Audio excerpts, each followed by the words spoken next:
ለኢትዮጵያ የወደብ ባለቤት መሆን የህልውና ጉዳይ ነው። አሁን ስላለህ አይደለም። 110 ሚሊዮን ህዝብ ይዘህ ራስን በእህል ለመቻር እየዳርክ እዛ ላይ የትሬድ ኮስት ኢንዱስትሪላይዝድ መሆን ፈልገህ ማለት ነው።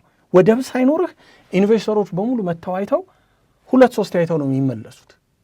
ሜጀር ኢንቨስትመንት ልልህ ነው ይሄ ዝም ብሎ ትንንሽ ዘይት ፋብሪካ ምናምኑን አይደለም የማወራ።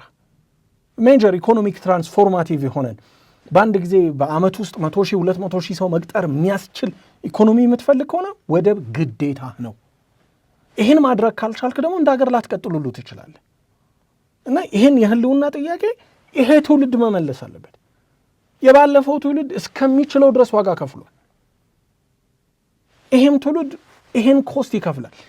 በነገራችን ላይ ኢትዮጵያውያን ነገሮችን ሲያቃሉ፣ ኤርትራውያንን ሲቀበሉ፣ ሲያቅፉ፣ ሲያለቅሱ ስላየህ ኢትዮጵያውያን እንደ ታምራት አያስቡም የምትል ከሆነ በጣም በጣም ተሳስተሃል።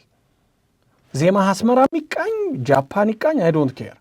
ግን ኢትዮጵያውያን ይቺን ነገር አይረሷት። ይሄን የማይረሱት ደግሞ የህልውና ጉዳይ ስለሆነ የፐርሰናል ግራጅ ምናምን ስለሆነ አይደለም፣ የህልውና ጉዳይ